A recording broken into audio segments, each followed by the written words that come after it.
ನಾನು ಸಾಯ್ತೀನಿ ಅಂತ ನನಗೆ ಭಯ ಆಗ್ತಿಲ್ಲಮ್ಮ. ನಾನು ಇಲ್ದಿದ್ರೆ ತಂಗಿ ಸಾಯ್ತಿದ್ಲು, ನನ್ನಿಂದ ನಿತ್ಯ ಬದುಕಿದ್ಲು ಅಂತ ನನಗೆ ಖುಷಿ ಆಗ್ತಿದ್ಯಮ್ಮ.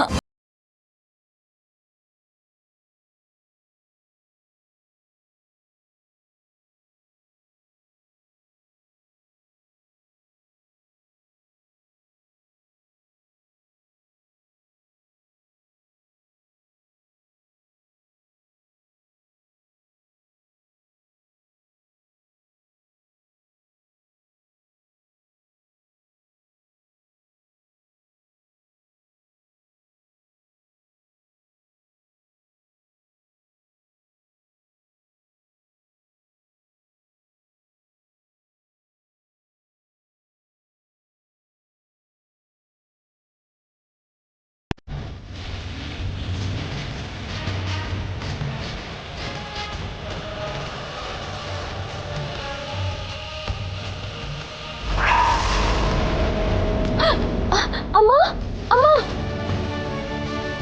ಏನಾಯ್ತಮ್ಮ? ಹೀಗೆ ಈ ಥರ ಹೇಗೆ ಮಾತಾಡ್ತಿದ್ಯಾ ಗಂಗಾ? ಮೋಸ ಹೋದೆ ಅನ್ನೋ ಕೋಪ ಇಲ್ವಾ? ಸಾವು ಬೇಟೆ ಆಡ್ತಿದೆ ಅನ್ನೋ ಭಯ ಇಲ್ವಾ? ಸತ್ತು ಹೋಗ್ತೀನಿ ಅನ್ನೋ ನೋವಿಲ್ವಾ? ಏನೂ ಆಗಿಲ್ಲ ಅನ್ನೋ ಹಾಗೆ ಹೇಗಿದ್ಯಾ ನೀನು? ಹೇಗೆ ಸಾಧ್ಯ ಇದು? ನೀವು ನನಗೆ ಜೀವನ ಕೊಟ್ರಮ್ಮ, ಪ್ರೀತಿ ಕೊಟ್ರಿ, ತಂಗಿ ಕೊಟ್ರಿ, ಒಳ್ಳೆ ಗಂಡನ್ ಕೊಟ್ರಿ, ದೊಡ್ಡ ಕುಟುಂಬ ಕೊಟ್ರಿ, ಸಂತೋಷ ಕೊಟ್ರಿ, ಸಾವನ್ನು ಕೂಡ ಕೊಟ್ಟಿದ್ದೀನಲ್ವೇ? ಎಲ್ರೂ ಯಾವತ್ತೂ ಒಂದಿನ ಸಾಯ್ತಾರಮ್ಮ. ನಾನು ಸ್ವಲ್ಪ ಬೇಗ ಹೋಗ್ತಾ ಇದ್ದೀನಿ ಅಷ್ಟೇ.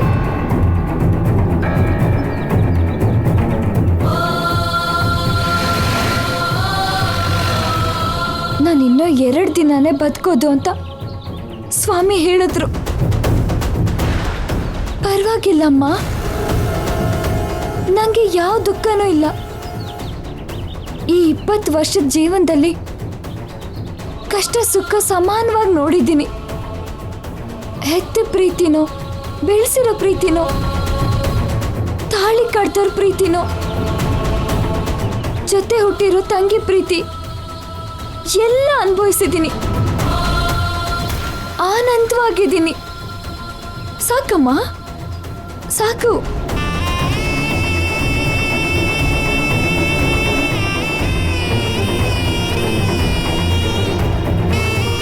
ಆದ್ರೆ ಒಂದೇ ಒಂದು ನೋವು, ನನ್ನ ಬಿಟ್ಟು ಕ್ಷಣ ಕೂಡ ಇರೋಕ್ಕಾಗ್ದಿರೋ ಅವರು. ನಾನಿಲ್ದೆ ಹೇಗಿರ್ತಾರೆ ಅನ್ನೋ ನೋವು. ನಾನೇ ಪ್ರಾಣ ಅಂದ್ಕೊಂಡಿರೋ ಅವರು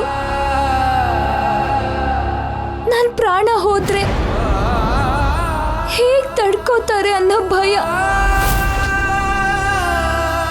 ಮಗು ಮೇಲೆ ಆಸೆ ಬೆಳೆಸ್ಕೊಂಡಿರೋ ಅವರಿಗೆ ಮಗು ಹೆತ್ಕೊಡ್ತೀನೋ ಇಲ್ವೋ ಅನ್ನೋ ನೋವು.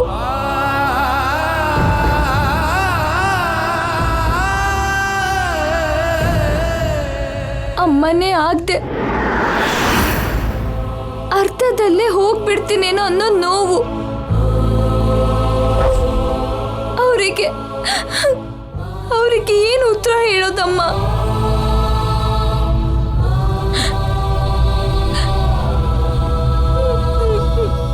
ನನ್ನ ಮಗುಗೆ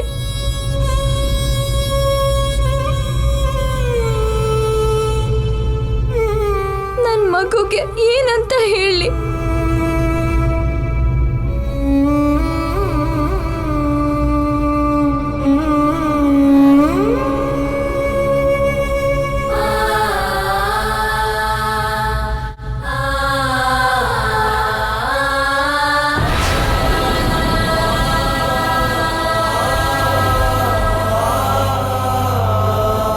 ಅವ್ರ ಬಗ್ಗೆ ಯೋಚನೆ ಮಾಡ್ತಿದ್ರೆ ಭಯ ಆಗತ್ತಮ್ಮ.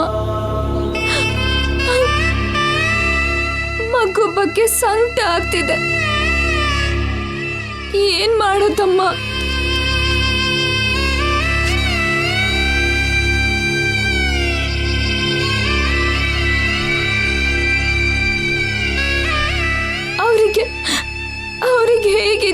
ಏನೋ ಪ್ರಜ್ಞೆ ಬಂದ್ರೆ ನನ್ಗೇನಾಯ್ತು ಅಂತ ಕೇಳ್ತಾರೆ.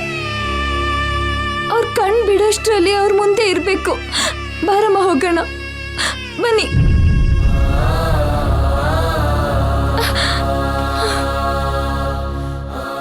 ಬರ್ತೀನಿ ಸ್ವಾಮಿ,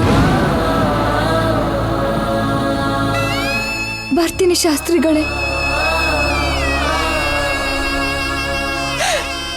ಬಾರಮ್ಮ.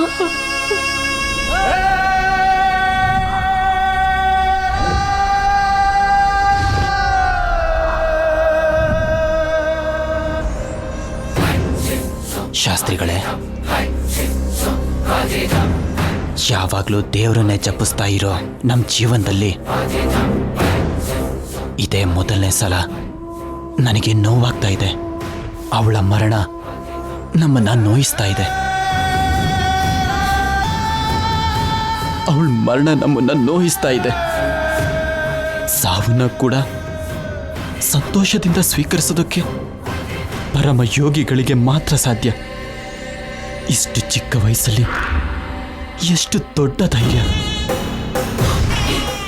ಅವಳು ಖಂಡಿತವಾಗ್ಲೂ ಯೋಗಿನೇ.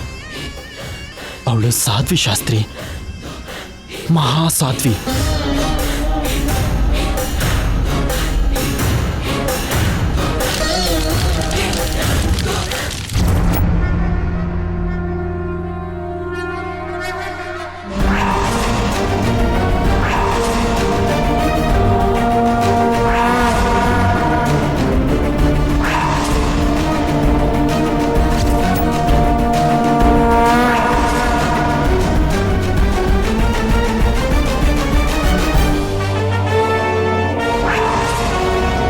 ಗಂಗಾ, ಗಂಗಾ,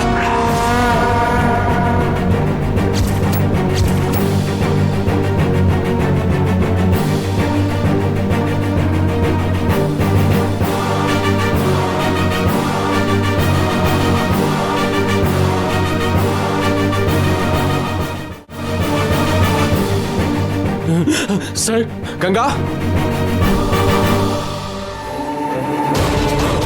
ಡಾಕ್ಟರ್. ಜೈ ಕಂದ, ಜೈ.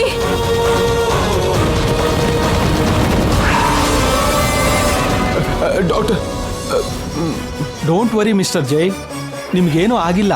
You are out of danger. ನನ್ನ ಬಗ್ಗೆ ಅಲ್ಲ ಡಾಕ್ಟರ್, ನನ್ನ ಹೆಂಡತಿ ಗಂಗಾ ಹೇಗಿದ್ದಾಳೆ? ಗಂಗಾ ಕ್ಷೇಮವಾಗಿದ್ದಾಳೆ ಕಣೋ. ತಾಯಿ ಮಗು ಇಬ್ರು ಕ್ಷೇಮವಾಗಿದ್ದಾರಪ್ಪ. ಇನ್ನೆಲ್ ಕ್ಷೇಮನೋ, ಇಷ್ಟೊತ್ತಿಗೆ ಶವ ಆಗಿರ್ತಾಳೆ. ಜೀವಂತವಾಗಿ ಬರ್ತಾಳೋ ಇಲ್ಲ ಶವಾಗಿ ಬರ್ತಾಳೋ? ಗಂಗಾ ಎಲ್ಲಿ ಚಿಕ್ಕಮ್ಮ? ಇಲ್ಲೇ ಇದ್ದಾಳೆ ಕಣ, ಇಲ್ಲೇ ಇದ್ದಾಳೆ. ಇಲ್ಲೇ ಅಂದ್ರೆ ಎಲ್ಲಿದ್ದಾಳೆ? ಇದ್ದಾಳಪ್ಪ, ನೀನ್ ಟೆನ್ಷನ್ ಮಾಡ್ಕೋಬೇಡ. ನಾನು ಗಂಗಾ ನೋಡ್ಬೇಕು ಈಗ್ಲೇ. ನಾಣಿ, ನಿಮ್ ಮೇಡಮ್ ಇಲ್ಲಿ. ಸರ್, ಮೇಡಮ್ ಈಗ ಏನು? ಯಾಕೆ ಸುಮ್ಮನೆ ಮುಚ್ಚಿಡ್ತೀರಾ? ಗಂಗಾ ದೇವಿಪುರಕ್ಕೆ ಹೋದ್ಲೋ?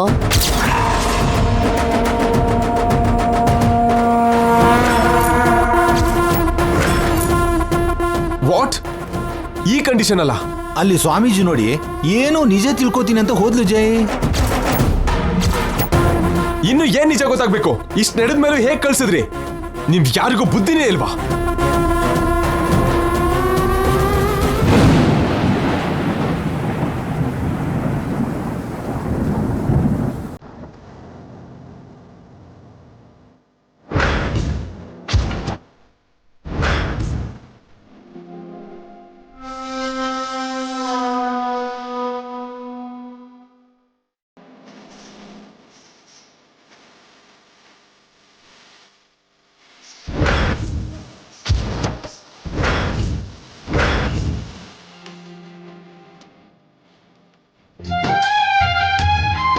ನಿನ್ನ ಆಯುಷು ಇನ್ನು 2 ದಿನ ಅಷ್ಟೇನಮ್ಮ. ಆಮೇಲೆ ನೀನು ಶಾಪಕ್ಕೆ ಬಲಿಯಾಗಬೇಕು. ನಿನ್ನ ಮರಣ ಶಾಸನ ಬರ್ದಾಗಿದೆಯಮ್ಮ.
ಗಂಗಾಗೆ ಶಾಪದ ಬಗ್ಗೆ ಗೊತ್ತಾಯ್ತಾ ಇಲ್ವಾ? ಇನ್ನೂ ಗೊತ್ತಾಗದೆ ಇರುತ್ತೇನ್ರಿ? ಅವಳ ಮುಖ ನೋಡಿದ್ರೆ ಗೊತ್ತಾಗಲ್ವಾ?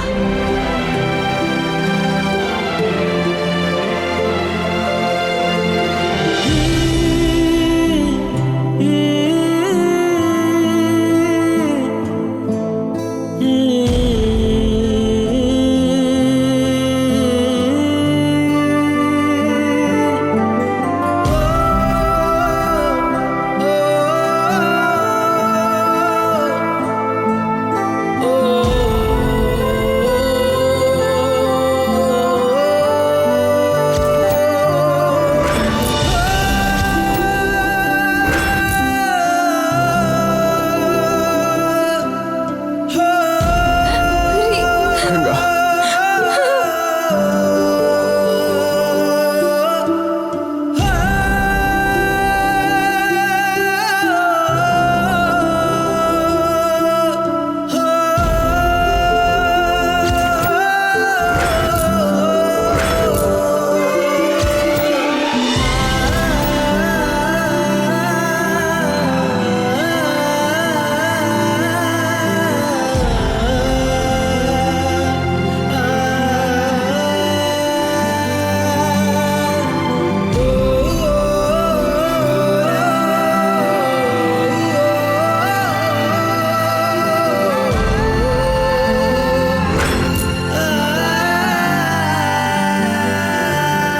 ನನ್ನನ್ನು ಬಿಟ್ಟು ಯಾಕೆ ಹೋದೆ ಗಂಗಾ? ನಿಮ್ಮನ್ನ ಬಿಟ್ಟು ಶಾಶ್ವತವಾಗಿ ಹೋಗ್ತಾ ಇದ್ದೀನಿ ರೀ. ನಿನಗೇನಾಯ್ತೋ ಏನೋ ಅಂತ ಎಷ್ಟು ಭಯ ಆಯ್ತು ಗೊತ್ತಾ? ನಿಜ ಗೊತ್ತಾದ್ರೆ ಇನ್ನೆಷ್ಟು ಭಯ ಪಡ್ತಿರೋ. ಇನ್ಯಾವತ್ತೂ ಈ ರೀತಿ ಮಾಡ್ಬೇಡ ಗಂಗಾ. ಮಾಡೋದಕ್ಕೆ ಇನ್ನೇನು ಉಳ್ದಿಲ್ಲ ರೀ, ಎಲ್ಲ ಮುಗ್ದೋಯ್ತು.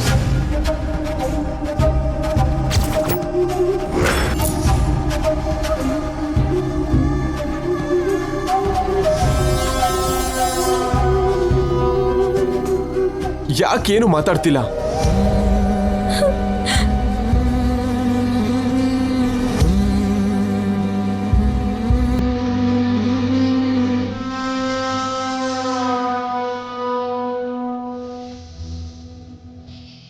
ಗಂಗಾ, ಗಂಗಾ ಏನಾಯ್ತು? ಯಾಕೆ ಅಳ್ತಿದ್ಯಾ?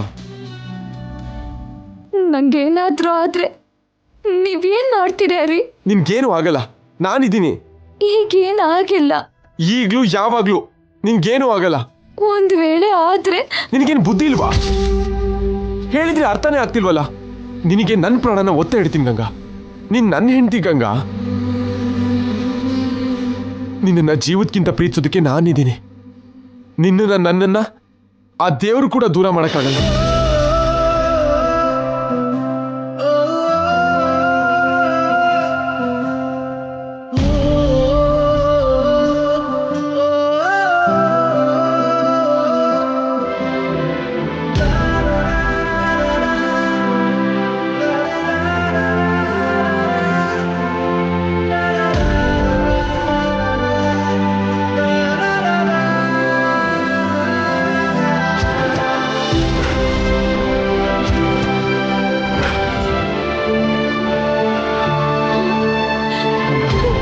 ಅಳ್ಬೇಡ ಗಂಗಾ.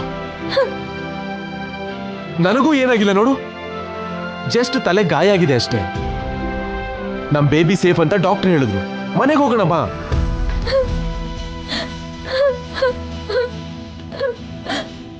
ಅಳ್ಬೇಡ ಗಂಗಾ. ಅಜ್ಜಿ, ನೀವಾದ್ರೂ ಹೇಳಿ. ಚಿಕ್ಕಮ್ಮ, ನಾಣಿ, ಇವಳಿಗೆ ಹೇಳಿ ಏನಾಗಿಲ್ಲ ಅಂತ. ನನಗೂ ಏನಾಗಿಲ್ಲ ಅಂತ ಹೇಳಿ. ನಾವೆಲ್ಲ ಇವಳ ಜೊತೆಗಿದ್ದೀವಿ ಅಂತನಾದ್ರೂ ಹೇಳಿ.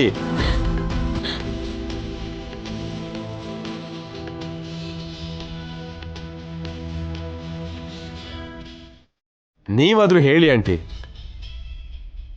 ಮಾವ, ಅತ್ತೆ, ಮಾತಾಡಿ. ಯಾರು ಮಾತಾಡಲ್ಲ ಜೈ, ಯಾಕಂದ್ರೆ ಅವಳ ಸಾವು ಆಲ್ರೆಡಿ ಕನ್ಫರ್ಮ್ ಆಗಿದೆ. ಗಂಗಾ, ನಿನಗೆ ನನ್ನ ಮೇಲೆ ನಂಬಿಕೆ ಇದೆಯಲ್ವಾ? ನನ್ನ ಮಾತು ಕೇಳು.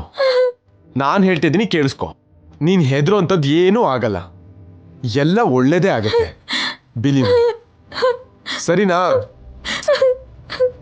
ಅಳ್ಬೇಡ ಪ್ಲೀಸ್.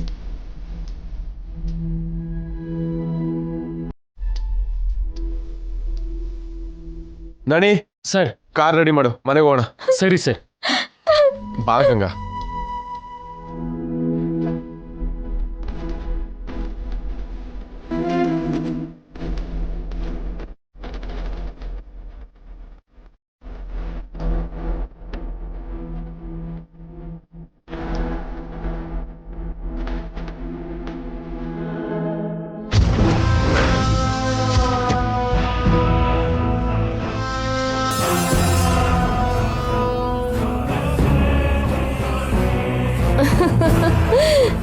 ಕೊನೆಗೂ ನೀನ್ ಅನ್ಕೊಂಡಿದ್ದನ್ನೇ ಸಾಧಿಸ್ಬಿಟ್ಟೆ ಅಮ್ಮ.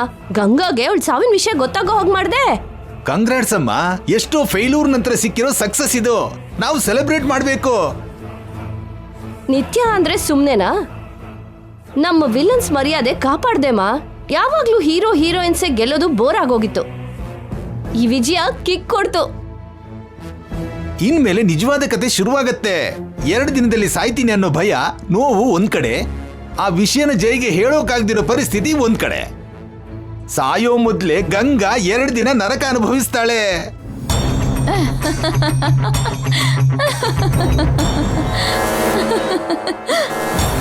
ಗಂಗಾ ಬಗ್ಗೆ ನೀವು ಇಷ್ಟು ಚೀಪ್ ಆಗಿ ಹೇಗೆ ಯೋಚನೆ ಮಾಡ್ತೀರಾ? ಅವಳು ಗಂಗಾ, ಅಲಮೇಲು ಗಂಗಾ ಜೈಸೂರ್ಯ. ನೀವು ಅಂದ್ಕೊಂಡಿದ್ದೇನು ಅವಳು ಮಾಡಲ್ಲ. ಹಾಯಾಗಿ ಸಂತೋಷವಾಗಿರ್ತಾಳೆ.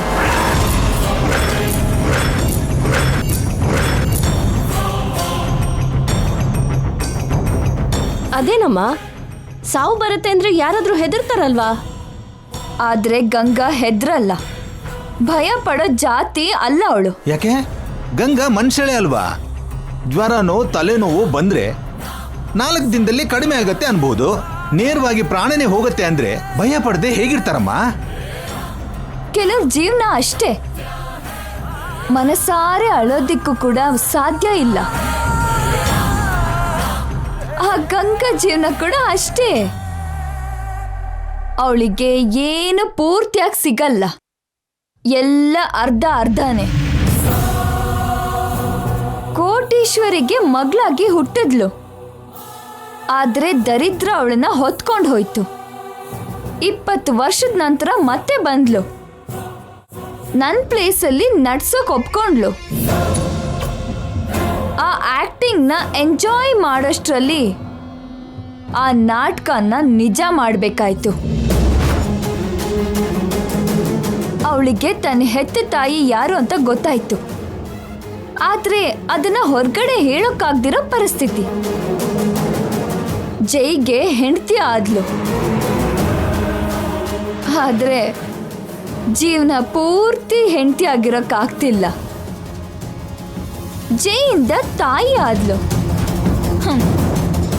ಆದ್ರೆ ತನ್ನ ಮಗುವಿಂದ ಅಮ್ಮ ಅಂತ ಕರೆಸ್ಕೊಳಕ್ಕಾಗ್ದಿರೋ ಪರಿಸ್ಥಿತಿ. ಆ ಮಗು ಅಮ್ಮ ಅಂತ ಕರೆದ್ರು ಕೇಳಿಸ್ಕೊಳ್ಳೋದಿಕ್ಕೆ ಅವಳೇ ಇರಲ್ವಲ್ಲ. ಬೇಕಾದ್ರೆ ಮನೆಗೆ ಹೋಗಿ ನೋಡಿ, ಇಷ್ಟ ಹೊತ್ತಿಗೆ ಅವಳು ನಗ್ತಾ ಇರ್ತಾಳೆ. ನಾವು ನಂಬಲ್ಲ ನಿತ್ಯ. ಗಂಗಾ ಬಿಕ್ಕಿ ಬಿಕ್ಕಿ ಅಳೋದು ಖಾಯಂ. ಅವಳ ಕಣ್ಣಿಂದ ಸಿಂಗಲ್ ಡ್ರಾಪ್ ಕೂಡ ಹೊರಗೆ ಬರಲ್ಲ. ಸಾಧ್ಯ ಇಲ್ಲಮ್ಮ. ಕ್ಯಾನ್ಸರ್ ಬಂದ್ರೂ ಬದುಕ್ತಾರೆ ಅನ್ನೋ ಆಸೆ ಇರತ್ತೆ. ಶಾಪ ಖಂಡಿತ ಸಾಯಿಸತ್ತೆ ಅನ್ನೋದು ಗೊತ್ತಾದ್ರೂ ಯಾವ ಸುಖಕ್ಕೆ ಆನಂದವಾಗಿರ್ತಾಳಮ್ಮ. ಬೆಟ್ ಕಟ್ತೀರಾ?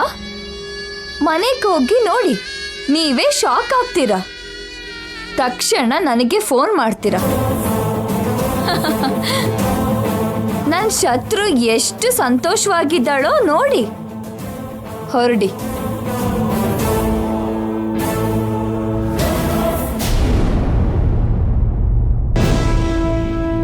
ದೇವಿಪುರನೂ ಇಲ್ಲ, ಯಾವ ಪುರನೂ ಇಲ್ಲ. ನಾನು ಎಲ್ಲೂ ಹೋಗಲ್ಲ, ಏನೂ ಮಾಡಲ್ಲ, ಮನೇಲೇ ಇರ್ತೀನಿ.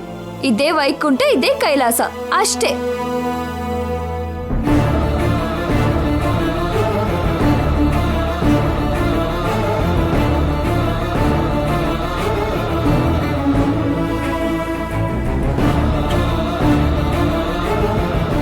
ಏನ್ರಿ, ಈ ಜ್ಯೂಸ್ ಕುಡೀರಿ.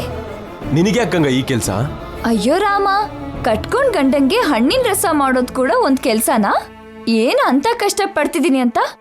ಹೊಟ್ಟೆಲ್ ಬೇಬಿ ಇದೆಯಲ್ವಾ? ನಿಮ್ ತಲೆಗೆ ಬ್ಯಾಂಡೇಜ್ ಇದೆ, ಅದು ನನ್ನಿಂದ.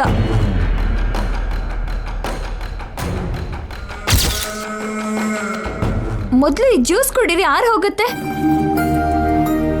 ಆ, ಅಯ್ಯೋ ನನ್ನ ಬುದ್ಧಿಗಿಷ್ಟು. ಆರು ಹೋಗೋಕೆ ಇದೇನಾದ್ರೂ ಕಾಫಿನಾ ಟೀನಾ? ಜ್ಯೂಸ್ ಅಲ್ವಾ? ತಗೊಳ್ಳಿ.